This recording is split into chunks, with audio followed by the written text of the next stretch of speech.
Dialogo, we've been working together on this task force for this IAJU meeting and formation of our faculties and staffs at our universities toward leadership in the university to continue the Jesuit character. Yes. How did your conversation go yesterday?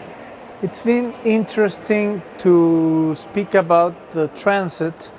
We have lived mainly in Europe, America, a bit more in India, about the transition from an approach more centered in Christian and Catholic social thought and theology of liberation towards an emphasis put in Ignatian leadership and the ways of teaching this nucleus of identity we want our universities to have.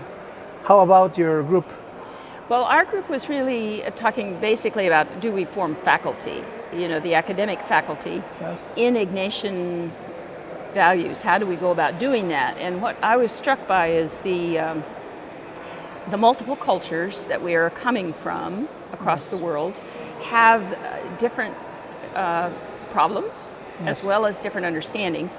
For example, in our university in the United States, we're largely Catholic and Christian, both the faculty and the students.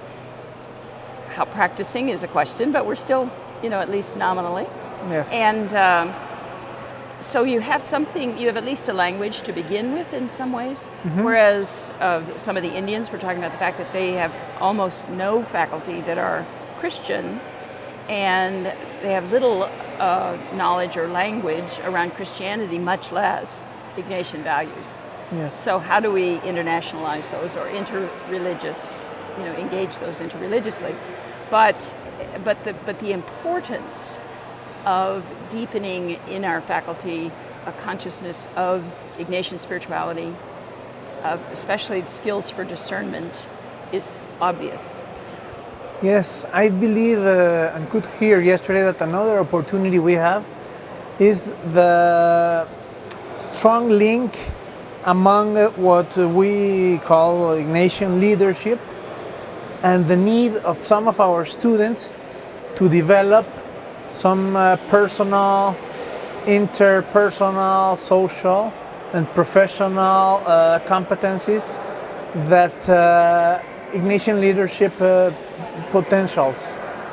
For example, you were mentioning discernment, self-knowledge, communication abilities, what in Latin America we are calling social management for projects, for teaching, for university managers, and I believe it's an important opportunity to strengthen the identity both of faculty, managers, and students. Yeah, I would have to say the same, and I think that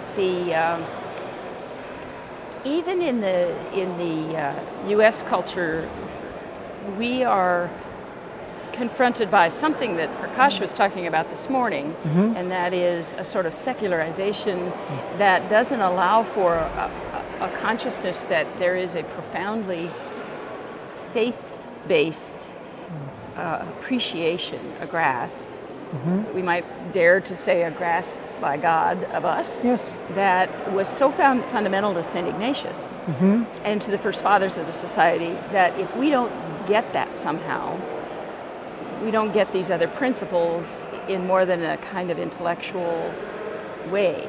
And so to really help people become open to that possibility. I don't think it's our business to make it happen. I think it's ours to lay open a possibility for people to be grasped by this vision.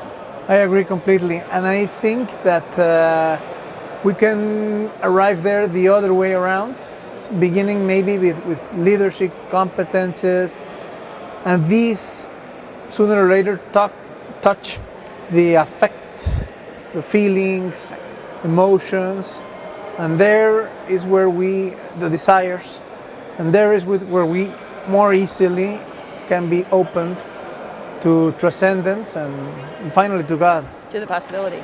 Yes. And one of our major goals is to bring about, for a number of the faculty, the possibility, the invitation to participate in the exercises. Well, Because that will be when the that final. encounter really happens, then it's transformative. I agree. So that's our hope. Yes. Yeah. Well, Good.